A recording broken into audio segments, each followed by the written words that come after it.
What's up, y'all? It is Breakpoint. Today we're going to show you how to make a cheesecake crust specifically, but you can also use this for apple crisps, apple pie, cherry pie, whatever pastry you desire that has a crust on it. Because I'm telling you, once you mix this graham cracker crust with butter, the smell is just divine. And we used about 2.5 packets of the graham crackers. It's 4 tablespoons of white sugar and 2 tablespoons of brown sugar. You can substitute the brown sugar for white sugar, but all of the ingredients will be listed in the description or on the side right here for y'all.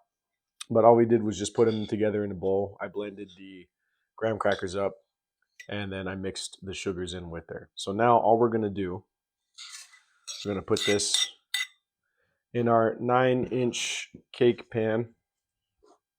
And here I have some melted butter.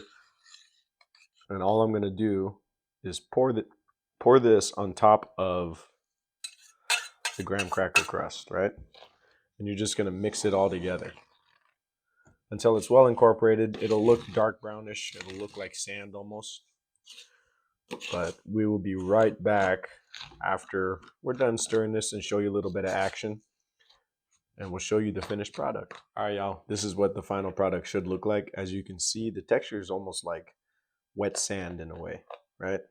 So now all you're gonna do, spread it around on the bottom. And if you don't like as much crust as we do, this recipe is doubled for the crust. You can always cut it in half, but I like personally, and also everybody else in this household likes thick crust on our cheesecake. But all we're gonna do is, if you can see it, we're spreading it around on the bottom, and I'm pushing the crust up against the wall with my measuring cup. That way it gets a nice and packed in there, right? And it also, once you get it all around the edges, you're going to want to press it down into the bottom of the pan. That way it forms a nice little cozy house for our cheesecake mixture that we're going to be making. And we'll put the link for that video in the description as well. So now all I'm doing is taking this and pressing it in all around the pan. Make sure it's nice and compact because you don't want nothing leaking out, right? If you need to go over the edges again, just do it again just to be safe. Better safe than sorry, right? Okay, now I think that this is pretty good.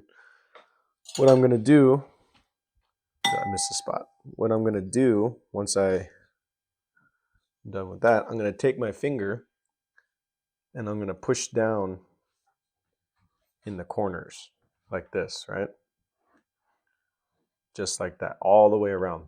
That way it gives that extra little seal in the corners too. And if it falls down, don't worry about it. Just add a little more butter if you need to. If it's not sticking like this, like it should, and remix it. It's like Play-Doh. Okay, you can see the little dent that I went around the whole thing with my finger. That's all there is to it. You see how easy that was? It took maybe about 5 minutes in total, really, to blend it and then mix it. So that is our cheesecake crust.